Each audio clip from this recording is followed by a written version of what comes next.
Hello दोस्तों, स्वागत है आपका आपकी YouTube चैनल गुरुजी वन में। आज हम आपके सामने लाए हैं एक साथ बायोलॉजी के 100 महत्वपूर्ण प्रश्न जो परीक्षा में आए हुए हैं और या जो इम्पोर्टेंट है उन सब पर बात होगी। ठीक है, तो अगर आप वीडियो पर आए हैं तो इस वीडियो को पूरा देखिएगा। आप किसी भी शिक्षक भर्ती की तैयारी, किसी वनडे एग्ज़ाम की तैयारी कर रहे हैं, सरकारी नौकरी की तैयारी कर रहे हैं, अगर बायोलॉजी का सेक्शन वहाँ से है तो निश्चित रूप से ये प्रश्न ज़रूर आपको देखने को मिलेगा। ठीक है, तो बिना देर किए हुए चलिए शुरू करते हैं। लेकिन यहाँ देख लीजिए, सफलता का मतलब गुरुजी वन स्टडी टू स्टडी बात होगी। तो वीडियो को शुरू करते हैं और चलते हैं पहले स्लाइड पर। ठीक है, पहला क्वेश्चन है कि कौन सा पाचक हार्मोन छोटी आंत में स्रावित होता है ना। कौन सा पाचक हार्मोन छोटी आंत में स्रावित होता है? सिक्रेटिन नामक हार्मोन जो है वो छोटी आंत में स्रावित होता है। छोटी आंत में अगर हम बात करें तो छोटी आंत जो होती है उसकी लंबाई लगभग 22 फीट तक होती है, 22 से 25 फीट तक होती है। और इसमें जो होता है, इसमें हमारा पाचन कंप्लीट होता है, पाचन पूर्ण होता है। और इसी में छोटे छोटे जो होते हैं विल्ली होते हैं, रसांकुर होते हैं, जहाँ से भोजन डाइजेस्ट होता है। इस प्रोसेस को हम कहते हैं एसिमिलेशन, यानी जो पाचन जो डाइजेशन हो जाता है वो फूड मटेरियल ब्लड में जाकर के मिलता है, तो उस प्रोसेस को हम कहते हैं स्वांगीकरण या एसिमिलेशन। ठीक है, और जो होता है यहाँ पर लाइपेज एंजाइम और एक ट्रिप्सिन एंजाइम भी होता है। लाइपेज जो होता है वो फैट को पचाता है और ट्रिप्सिन जो होता है वो प्रोटीन को डाइजेस्ट करता है। लेकिन वो जो फूड होना चाहिए यानी भोजन होना चाहिए वो क्षारीय होना चाहिए, ये भी आप ध्यान रख सकते हैं। ठीक है, चलिए आगे चलते हैं।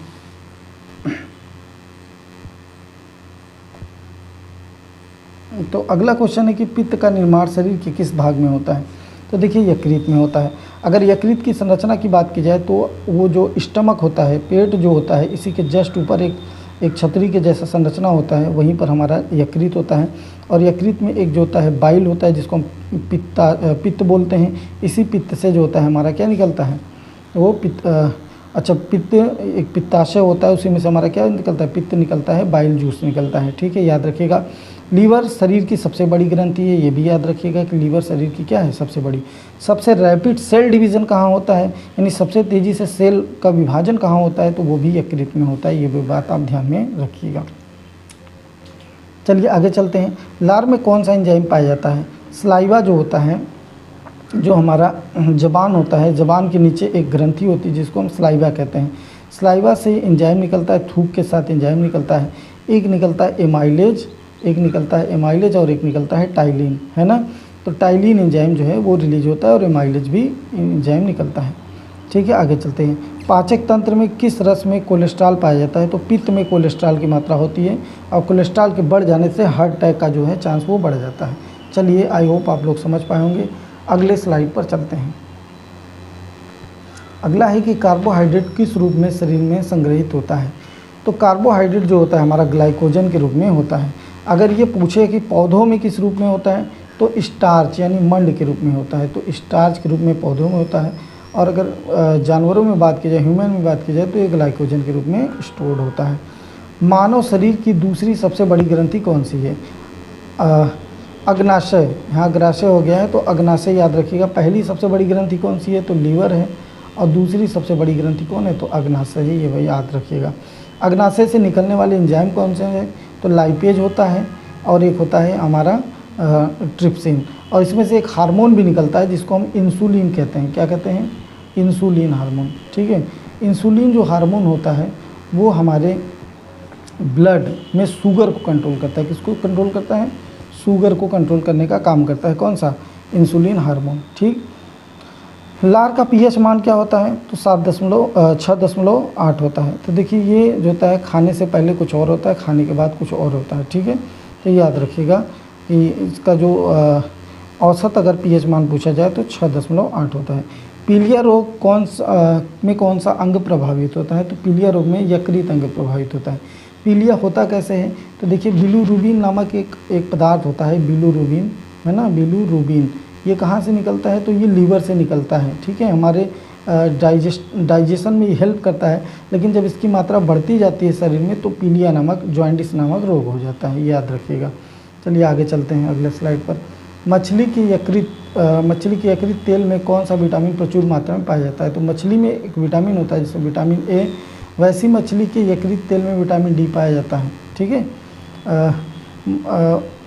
विटामिन ए, लेकिन अधिकांशतः मछलियों में, मतलब मछली का जो पूरा भाग होता है उसमें विटामिन डी पाया जाता है, लेकिन जो मछली का यकृत होता है उसमें विटामिन ए पाया जाता है, याद रखिएगा। लैंगरहैंस की दीपिकाएँ किस अंग में उपस्थित होती हैं? तो लैंगरहैंस जो होता है वो अग्नाशय में उपस्थित होता है। ठीक है, मानव शरीर के किस अंग से हार्मोन के साथ साथ पाचक एंजाइम भी स्रावित होता है? तो अग्नाशय से, अभी मैंने बताया लाइपेज, ट्रिप्सिन के साथ साथ इंसुलिन हार्मोन भी स्रावित होता है। यकृत द्वारा किस प्रोटीन का संश्लेषण और संग्रहण किया जाता है? यकृत द्वारा फाइब्रोनेजन और प्रोथ्राम्बिन। अब फाइब्रोनेजन और प्रोथ्राम्बिन क्या होता है? ये ब्लड को थक्का जमाने में मदद करते हैं।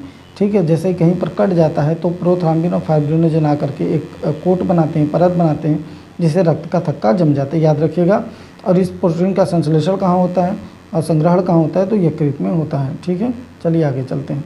अच्छा, यहाँ क्वेश्चन ये उससे पूछ लें कि ब्लड को शरीर के अंदर थक्का जमने से रोकने का कार्य कौन करता है? तो हिपैरिन करता है। ठीक है, चलिए आगे चलते हैं।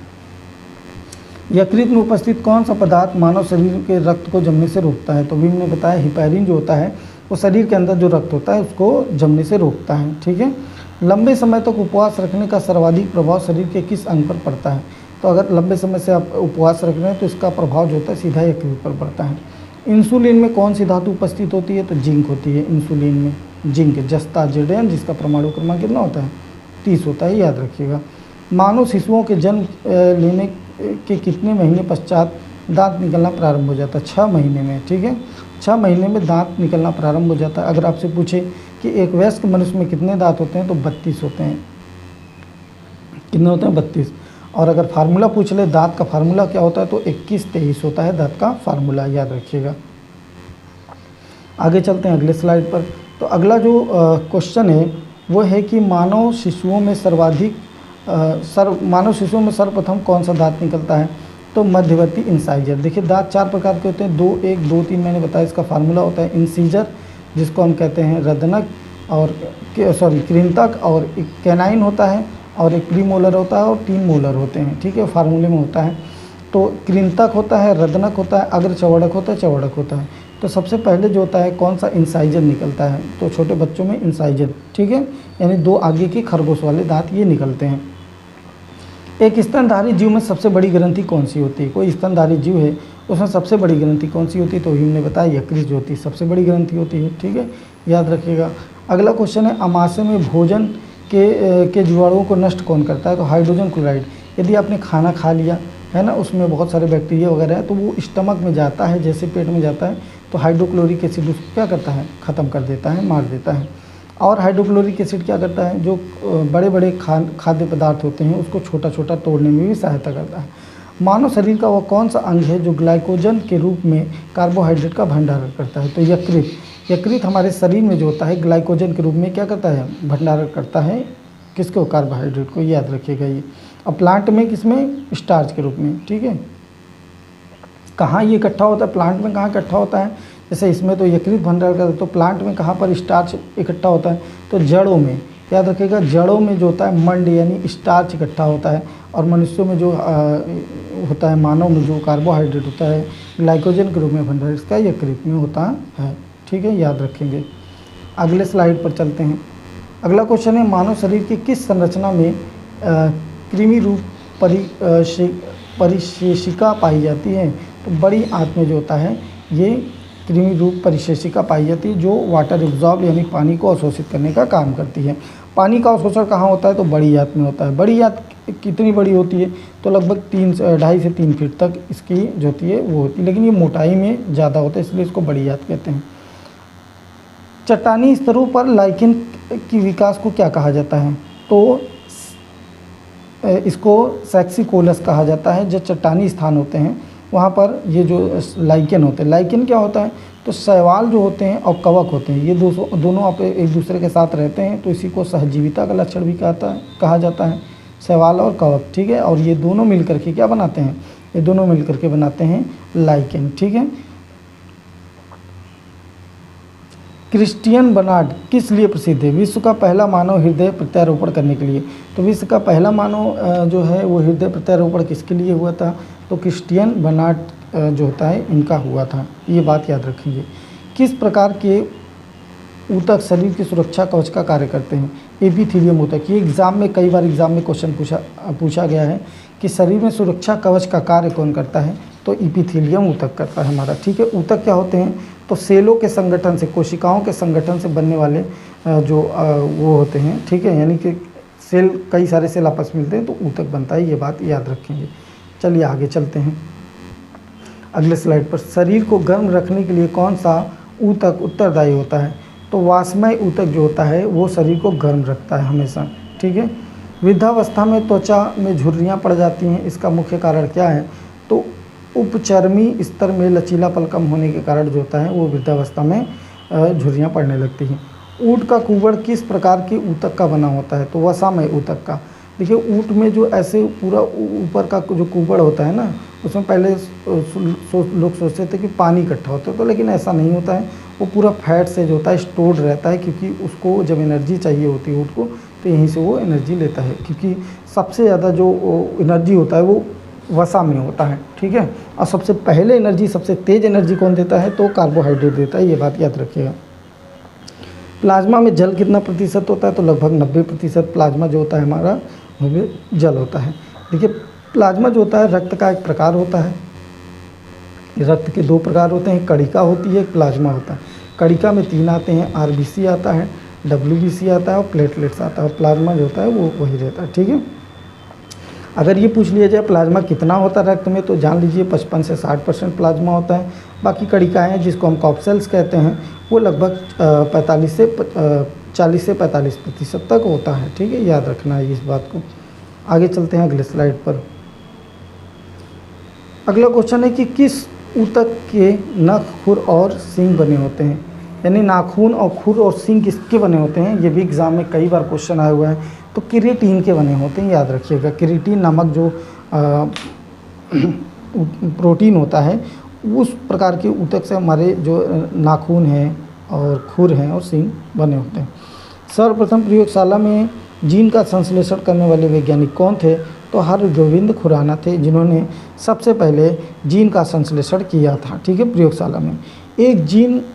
एक एंजाइम का सिद्धांत किसने प्रतिपादित किया? तो चार्ल्स बेल्स और बीडल और एडवर्ड टैटम ने। ठीक है, डीएनए का डबल हेलिक्स मॉडल किसने प्रतिपादित किया? तो जेम्स वाटसन और फ्रांसिस हैरी क्रिक ने। तो डीएनए जो होता है द्विकुंडलित होता है, इस बात को किसने बताया था? इसको मॉडल बना करके प्रस्तुत किया था वाटसन और क्रिक ने। ठीक है, याद रखिएगा। अगर पूछ लिया जाए कि डीएनए का पूरा नाम क्या है, तो डीऑक्सीराइबोन्यूक्लियोसाइड होता है। और डीएनए जो होता है एक प्रकार का आनुवांशिक पदार्थ है जो किसी भी गुण को एक पीढ़ी से दूसरी पीढ़ी में ले जाने में सहायक होता है। डीएनए में जो होता है, अगर पूछा जाए कि कौन कौन से जीन होते हैं, तो एडेनिन, गुआनिन, थायमिन और साइटोसिन होते हैं। ठीक है, और आरएनए में ही एक जगह यूरेसिल हो जाता है। चलिए आगे चलते हैं। अगला क्वेश्चन है कि एल्कोहल के निराविषण के लिए मानव में कौन सा अंग उत्तरदायी है?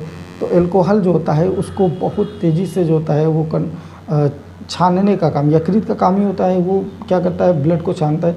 तो ये बहुत तेज़ी से वर्क में आता है कौन? यकृत। ठीक है, इसलिए शराब पीने से हमारा सबसे पहले अगर कोई चीज़ खराब होता है तो यकृत होता है।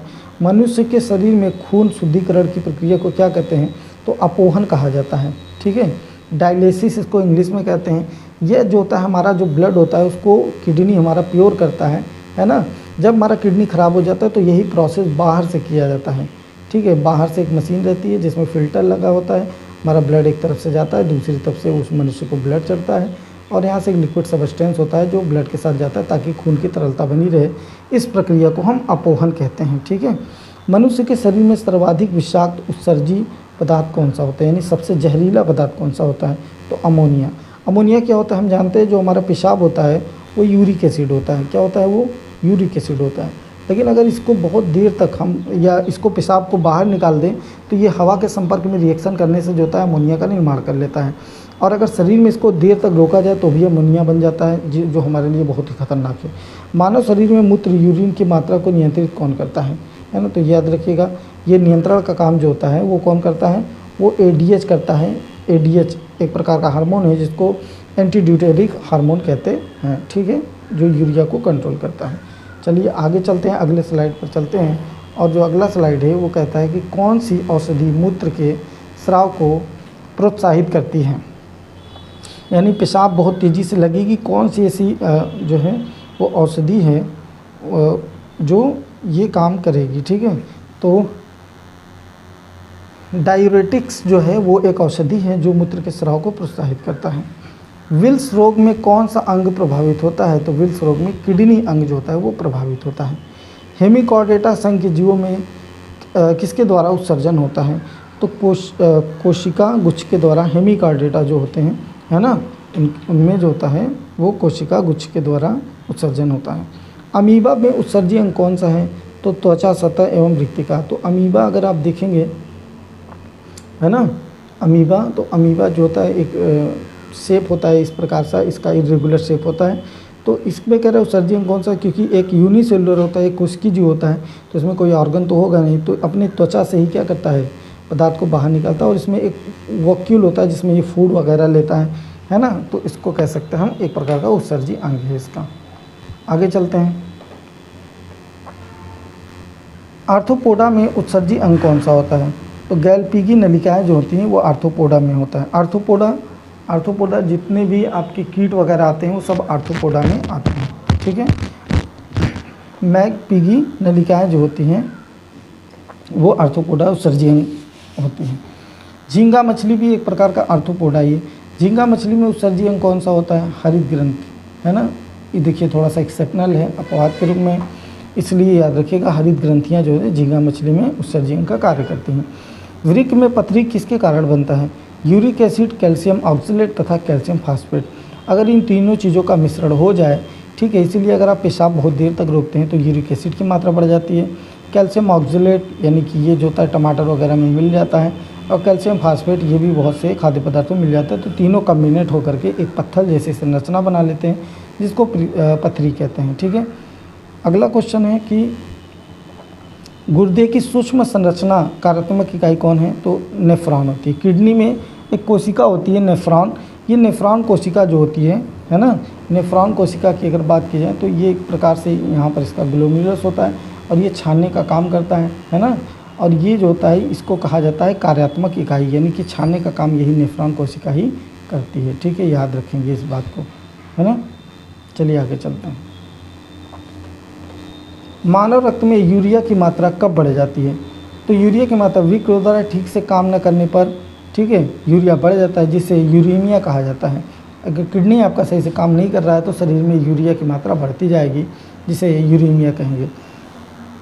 डायूरेसिस की स्थिति में शरीर में किसका उत्सर्जन बढ़ जाता है, तो ग्लूकोज का स्तर क्या होता है, बढ़ जाता है। मूत्र के साथ रक्त आने की बीमारी को क्या कहा जाता है, तो हीमाटूरिया कहते हैं। अगर पेशाब के साथ खून आता है तो रक्त में प्रवाहित यूरिक एसिड का सोडियम यूरेट क्रिस्टलों के रूप में जोड़ा जाता है। जोड़ों में एकत्रित होना कौन सा रोग कहलाता है, तो गठिया। रक्त में प्रवाहित यूरिक एसिड यानी यूरिक एसिड की मात्रा अगर ब्लड में बढ़ रही है तो जहाँ जहाँ जोड़ होते हैं वहाँ क्या होता है, वहाँ जा कर के वो लुब्रिकेंट को ख़त्म कर देता है ना, जिससे वहाँ दर्द होना शुरू हो जाता है। उस बीमारी को हम गठिया नामक रोग कहते हैं। याद रखिएगा यूरिक एसिड से गठिया नामक रोग बनता है, ठीक है, जोड़ों में दर्द। आगे चलते हैं। जलीय प्राणियों में नाइट्रोजन विनिमय में कौन सा गैस उत्सर्जित होता है, तो अमोनिया होता है। याद रखेंगे, बहुत इंपॉर्टेंट है। मानव शरीर में अमोनिया को यूरिया में कौन परिवर्तित करता है, तो यकृत करता है। अमोनिया को किस में बदल देगा, यूरिया में बदल देगा, ठीक है। अमीबा का प्रचलन अंग कौन सा है, सीलिया है। अमीबा जो होता है उसका प्रचलन यानी चलने के लिए अमीबा जो होता है, चलने के लिए छोटे छोटे ऐसे जो होता है वो संरचनाएं निकली रहती हैं जिससे वो चलता है, तो वो उसको सीलिया कहते हैं। दो तंत्रिका कोशिकाओं से मिलने से क्या बनता है, सिनेप्स, ठीक है। साइनेप्स इसको कहते हैं। साइनेप्स कैसे बनता है, तंत्रिका कोशिका की अगर संरचना देखें, है ना, तो तंत्रिका कोशिका की संरचना देखने पर कुछ इस प्रकार से हम देख सकते हैं। तंत्रिका कोशिका की जो संरचना होती है, तो यहाँ पर डेंड्राइट्स होते हैं, ये डेंड्राइट्स होते हैं, है ना। और यहाँ से जो इन्फॉर्मेशन होती है, और एक सेल जो होता है अपने डेंड्राइट से जो इन्फॉर्मेशन लेता है यहाँ पर देता है, तो इसी को ये दो कोशिकाएं आपस में मिलती हैं तो इसी को साइनेप्स बोला जाता है ना। इसको सिनेप्स लिखा गया है, ठीक है, याद रखिएगा। अगला क्वेश्चन है सिलिंट्रेटा। अच्छा, वहाँ पर एक चीज़ और याद रखिएगा, नेफ्रॉन कोशिका शरीर की सबसे लंबी कोशिका भी है। सिलिंट्रेटा संघ को अन्य किस नाम से जाना जाता है? तो नाइजीरिया के नाम से जाना जाता है। ठीक है, सिलिंट्रेटा संघ के। पुर्तगाली मानव युद्ध के रूप में कौन सा जाना जाता है? तो फाइसेलिया जो एक जलीय जीव है उसको पुर्तगाली मानव युद्ध के रूप में जाना जाता है। किस जलीय जीव को जेली फिश के नाम से जाना जाता है? तो अरेलिया, है ना। संरचना देखेंगे काफ़ी बड़े बड़े होते हैं शेप में। ठीक है, इस प्रकार से जो होता है अरेलिया नामक एक जो होता है जलीय जीव होता है जो समुद्र में पाया जाता है। हाइड्रा का प्रचलन अंग कौन सा है? तो टेंटिकल्स होते हैं हाइड्रा में, है ना। हाइड्रा में क्या होते हैं? टेंटिकल्स होते हैं जो ये जो होता है चलने में सहायता करता है। ठीक, चलिए आगे चलते हैं अगले स्लाइड पर। तो अमृत का गुण किसे कहा जाता है? यानी कि जो कभी ना मरता हो उसको किसे कहा जाता है? वो हाइड्रा को कहा जाता है। अमृत का गुण है उसके अंदर। शरीर के संपूर्ण रक्त किसके माध्यम से शुद्ध होता है? वृक्क के माध्यम से प्योर होता है, जिसको हम क्या कहते हैं? डायलिसिस या अपोहन कहते हैं। हाइड्रा में किस प्रकार का प्रजनन होता है? नवोदित प्रजनन होता है। ठीक है। फीता कृमि किस संघ का एक महत्वपूर्ण प्राणी है? तो फीता कृमि टैपवॉर्म जिसको कहते हैं, कुछ संरचना इस प्रकार से होती है इसकी टैपवॉर्म की संरचना, है ना। उस टैपवॉर्म को हम क्या कहते हैं? तो प्लेटीहेल्मिन्थेस कहते हैं। ठीक है, याद रखिएगा। किस जानवर के अधपके मांस खाने से फीता कृमि मनुष्य के अंदर पहुंचता है? तो सूअर का अगर मांस खा रहे हैं तो जो होता है फीता कृमि शरीर के अंदर पहुंच जाता है। और एक प्रकार का परजीवी है जो द्विपोषक होता है, यानी अपना जीवन चक्र 2 चरण में पूरा करता है। एक तो सूअर के अंदर और दूसरा किसी जीव के अंदर जो उसको खाता है वो उसको। ठीक है। कभी कभी ये जो होता है बरसात के मौसम में पानी में भी पानी के साथ भी ये में रहता है, फिर सूअर के अंदर प्रवेश करता है, फिर उसके बाद जो होता है किसी दूसरे पोषक में चला जाता है। फाइलेरिया नामक रोग किससे उत्पन्न होता है? तो बौचेरिया बैंक्राफ्टी द्वारा जो होता है बुचेरिया बैंक्राफ्टी द्वारा ये उत्पन्न होता है। बुचेरिया बैंक्राफ्टी जो होता है एक प्रकार का क्या है? तो बुचेरिया बैंक्राफ्टी जो होता है ना, ये एक प्रकार का प्रोटोजोआ होता है बुचेरिया बैंक्राफ्टी। और ये जो बुचेरिया बैंक्राफ्टी है ये एक मच्छर में होता है ना, जिसको क्यूलेक्स कहते हैं। क्या कहते हैं? क्यूलेक्स। ठीक है, तो क्यूलेक्स मच्छर के काटने से बुचेरिया बैंक्राफ्टी मनुष्य के अंदर प्रवेश करता है और फाइलेरिया नामक रोग से को प्रमोट करता है, बढ़ावा देता है। तो फेरिटीमा पोस्थुमा किसका वैज्ञानिक नाम है? तो केचुआ का नाम है फेरिटीमा पोस्थुमा। काकरोच तिलचट्टा जल में जीवित नहीं रह सकता, क्यों?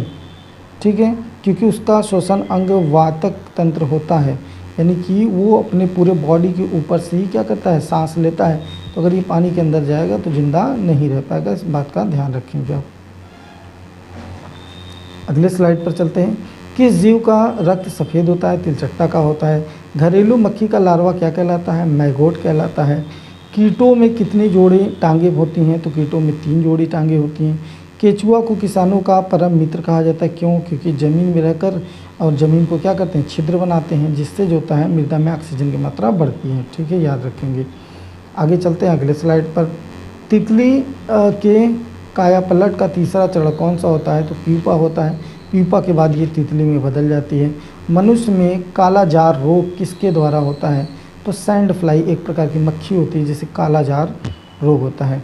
डेविल फिश के नाम से कौन जाना जाता है? तो ऑक्टोपस एक डेविल फिश है, डरावनी लगती है ना। जब इसका कोई पीछा करता है तो ये एक ब्लैक नामक सबंट्रेस कुछ होता है जो रिलीज करता है, जिससे जो होता है वो काफ़ी डरावनी लगती है, तो इसको कहते हैं डेविल फिश।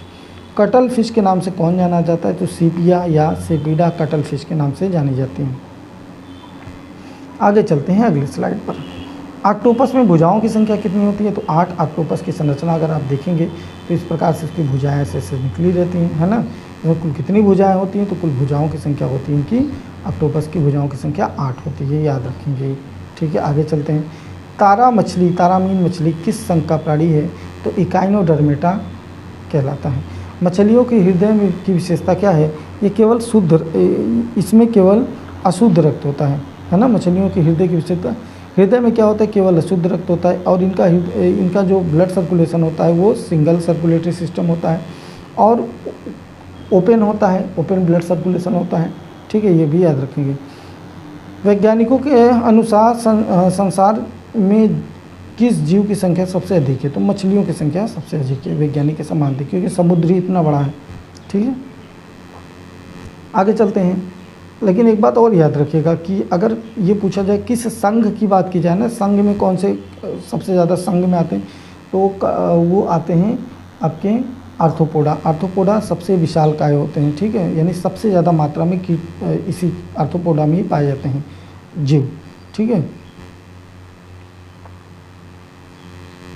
चलिए, वृक्क के चारों ओर पाए जाने वाले झिल्ली-नुमा आवरण को क्या कहते हैं, तो पेरिटोनियम कहते हैं, ठीक है। पेरिटोनियम से ये ढका होता है। शरीर के अन्य किस अंगों की तुलना में किस अंग में ऑक्सीजन की आवश्यकता सर्वाधिक होती है, मस्तिष्क में बहुत ज़्यादा चाहिए, क्योंकि मस्तिष्क को सबसे ज़्यादा वर्क करना पड़ता है। इसलिए आप देखेंगे जब आप बोल रहे होते हैं, पढ़ा रहे होते हो, तो सबसे ज़्यादा उस समय वीकनेस आती है, जैसे इस टाइम मुझे आ रही है, ठीक है। तो क्या होता है कि जब हम बोलते हैं, पढ़ाते हैं, तो हम लोगों का ब्रेन सबसे ज़्यादा वर्क करता है और उसको एनर्जी भी सबसे ज़्यादा चाहिए होती है। तो मस्तिष्क याद रखिएगा, शरीर में सभी अंगों की तुलना में सबसे ज़्यादा ऑक्सीजन इसी को चाहिए होता है। डायस्लेक्सिया नामक बीमारी मानव शरीर में किस अंग से प्रभावित होता है, तो मस्तिष्क से होता है। हृदय गति नियंत्रित करने के लिए किसका उपयोग किया जाता है, तो पेसमेकर। पेसमेकर एक डिवाइस होता है, जब किसी को हार्ट अटैक का चांस रहता है, ब्लड सर्कुलेशन में दिक्कत या बीपी की समस्या होती है, तो इस डिवाइस को क्या किया जाता है, लगा दिया जाता है हार्ट के पास में, ठीक है। इसमें बैटरी लगी होती है और ये प्रमोट करता है हमारे ब्लड सर्कुलेशन के, हृदय को कम काम करने के लिए इसको लगाया जाता है, ताकि हृदय हमारा सुरक्षित रहे, ठीक है। इसको लगाने के बाद हम ज़्यादा साउंड में या फिर किसी ऐसी जगह जहाँ चुंबकत्व का हो, प्रभाव हो, वहाँ मना किया जाता है, नहीं जाने दिया जाता, ठीक है, याद रखेंगे, पेसमेकर कहते हैं। आगे चलते हैं। एक सामान्य व्यक्ति के मनुष्य का औसतन भार कितना होता है, तो लगभग 1.36 किलोग्राम होता है। मानव शरीर की प्रवृत्ति क्रिया नियंत्रण केंद्र कहाँ स्थित होता है, तो मेडुला ऑब्लंगाटा, यहीं से सारे कंट्रोल होते हैं हमारे, ठीक है।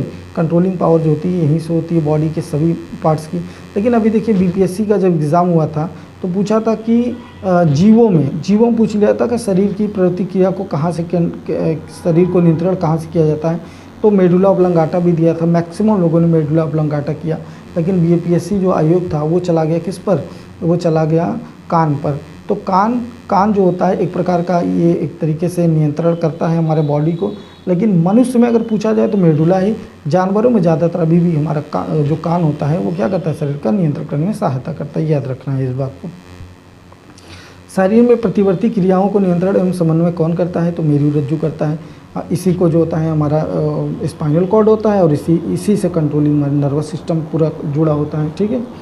मस्तिष्क का कौन सा भाग गुरुत्वाकर्षण के विरुद्ध शरीर का सपोर्ट करता है, तो अंतराली केंद्रक जो होता है वो गुरुत्वाकर्षण के विरुद्ध हमारे शरीर का सपोर्ट करता है। आगे चलते हैं अगले क्वेश्चन पर। तो प्रेरक कौशल मस्तिष्क के कौन से भाग से संबंधित है, तो ललाट भाग से संबंधित है। मानव शरीर में भूख तथा तृप्ति मस्तिष्क के किस भाग द्वारा नियंत्रित होता है।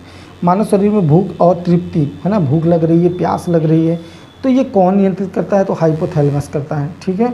मानव मस्तिष्क का कौन सा भाग वृद्धि, स्मृति और तर्क, यानी सोच रहे हैं, कुछ वृद्धि कर रहे हैं, तर्क कर रहे हैं, तो ये सेरिब्रम हमारा करता है।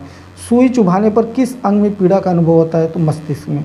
अगर हमारा मस्तिष्क से ब्लॉक कर दिया जाता है, जैसे क्या करते हैं जब ऑपरेशन वगैरह करना होता है तो हमारे स्पाइनल कॉर्ड में क्या करते हैं, इंजेक्शन दे देते हैं, जिससे हमारा इंफॉर्मेशन जो होता है वो नहीं पहुंच पाता ब्रेन के पास, हमको दर्द का एहसास नहीं होता। तो दर्द का एहसास हमको कौन कराता है, तो मस्तिष्क कराता है, याद रखेंगे इस बात को। अगले स्लाइड पर चलते हैं। न्यूरॉन का बाहर निकला हुआ भाग क्या कहलाता है, तो तंत्रिका काक्ष कहलाता है, जिसको डेंड्राइट्स कहते हैं। अभी मैंने बताया था आपको, ठीक है। तो डेंड्राइट्स इस तरीके से जो यहाँ से ऐसे संरचनाएं निकली थी उसको हम डेंड्राइट्स कहते हैं, ठीक है, याद रखना है। मानव शरीर का सबसे बड़ी तंत्र स्रावी ग्रंथि कौन सी होती है, तो आउटू ग्रंथि होती है, मानव शरीर की सबसे बड़ी अंतः स्रावी ग्रंथि, ठीक है। मनुष्य का मस्तिष्क कितने भागों में विभाजित होता है, तो 3 भागों में, सेरिब्रम, सेरिबेलम और ब्रेन स्टेम। मानव शरीर का कौन सा भाग अल्जाइमर रोग को प्रभावित करता है, तो मस्तिष्क जो होता है वो अल्जाइमर रोग को उससे प्रभावित होता है, ठीक है। मांसपेशियों के रेशे में आवेग संरक्षण के लिए किस पदार्थ की आवश्यकता होती है, सोडियम की आवश्यकता होती है। मांसपेशियों के रेशे आवेग संरक्षण के लिए सोडियम की आवश्यकता है। जैविक घड़ी मानव शरीर की किस अंग को कहा जाता है, हाइपोथैलेमस को कहा जाता है। आरबीसी का मुख्यतः कहाँ बनता है, तो अस्थि मज्जा, बोन मैरो, हड्डी के बीच में एक स्पेस होता है जिसको हम अस्थि मज्जा या बोन मैरो कहते हैं, यहीं पर हमारे ब्लड का निर्माण होता है। लेकिन अगर आपसे पूछ ले कि जो शिशु होता है यानी कि जो भ्रूण शिशु होता है उसके ब्लड का निर्माण या आरबीसी का निर्माण कहाँ होता है, तो स्प्लीन में होता है। स्प्लीन मतलब प्लीहा में होता है ना। अब प्लीहा को ही रक्त का कब्रिस्तान भी कहा जाता है। जब हमारा आरबीसी मरता है यानी कोई जब जन्म लेने के बाद जब हम दुनिया में आ जाते हैं तो उस समय आरबीसी जब मरता है तो स्प्लीन में जाकर इकट्ठा होता है, इसलिए इसको रक्त का कब्रिस्तान ग्रेवयार्ड भी कहा जाता है। जो मनुष्य यह नहीं समझ पाता कि उससे भोजन करना जो मनुष्य ये नहीं समझ पाता कि उसे कब उसे भोजन करना रोक देना चाहिए और किस रोग से पीड़ित होता है, तो बुलिमिया। जैसे खा रहा है तो खाता ही जा रहा है, तो बुलिमिया जो होता है हमारे कंट्रोलिंग सिस्टम ब्रेन को इन्फॉर्मेशन देना बंद कर देता है कि भाई भूख अब तुम्हारा जो पूरा हो गया है उसको मत खाओ। तो ये रोग नामक में जो होता है हम खाते ही चले जाते हैं बुलिमिया नामक डिजीज़ में। अगले स्लाइड पर चलते हैं। सारे स्लाइड्स बहुत इंपॉर्टेंट है, मोस्ट इम्पॉर्टेंट है। वीडियो बनाने में काफ़ी मेहनत लगती है ना। स्लाइड तैयार करना होता है, फिर आपको पढ़ाना होता है। तो इसलिए अगर आपको लगता है कि कंटेंट आपको मिल रहा है तो श्योरली आप इसको सब्सक्राइब कर लीजिए और वीडियो को ज़रूर लाइक कर दीजिएगा। चलिए, मानव शरीर में कौन सी रक्त कोशिकाएं संक्रमण से शरीर की रक्षा करती हैं? श्वेत रक्त कोशिकाएँ जो होती हैं, कणिकाएँ, श्वेत रक्त कणिकाएँ यानी कि red blood white blood corpuscles जो होते हैं शरीर, इसको रक्षक कोशिका भी कहा जाता है। किस रक्त समूह में व्यक्ति यूनिवर्सल डोनर होता है? तो ब्लड ग्रुप ओ जो होता है वो सबको रक्त दे सकता है। अगर यूनिवर्सल एक्सेप्टर की बात की जाए, ग्रहण कौन कर सकता है सबसे, तो AB ब्लड ग्रुप वाला व्यक्ति किसी से सबसे ब्लड ले सकता है। ब्लड ग्रुप ओ वाला व्यक्ति जो होता है वो सबको ब्लड दे सकता है, यूनिवर्सल डोनर कहलाता है। यूनिवर्सल एक्सेप्टर कौन होता है? तो AB जो होता है वो हमारा यूनिवर्सल एक्सेप्टर होता है। एक समान व्यक्ति का रक्त औसत pH मान कितना होता है? तो 7.35 से 7.78, जिसको pH मान है ना, तो 7.4 के समथिंग अगर एग्ज़ाम में आता है तो ये पूछता है 7.4, तो आप 7.4 पर चले जाइएगा, यानी रक्त जो होता है हमारा क्षारीय होता है। अगले स्लाइड पर चलते हैं। अब यहाँ से आपका देखिए वीडियो समाप्त होता है। तो अगर वीडियो को आपने पूरा देखा तो सबसे पहले आपका बहुत बहुत धन्यवाद। वीडियो अगर आप 1 से 2 बार देखेंगे तो किसी भी एग्ज़ाम में, अगर क्योंकि ये सारे क्वेश्चन बहुत इंपॉर्टेंट थे है ना, तो अगर आप किसी भी एग्ज़ाम की तैयारी करने जा रहे हैं तो वीडियो को आप 1 से 2 बार ज़रूर देख लें, ठीक है। अगर आप चैनल पर नए हैं तो चैनल को ज़रूर सब्सक्राइब कर लीजिएगा, इससे हम लोगों को थोड़ा सा मोटिवेशन मिलता है ताकि हम और अच्छे काम कर पाएँ, ठीक है। मिलते हैं नेक्स्ट वीडियो में, तब तक के लिए बाय।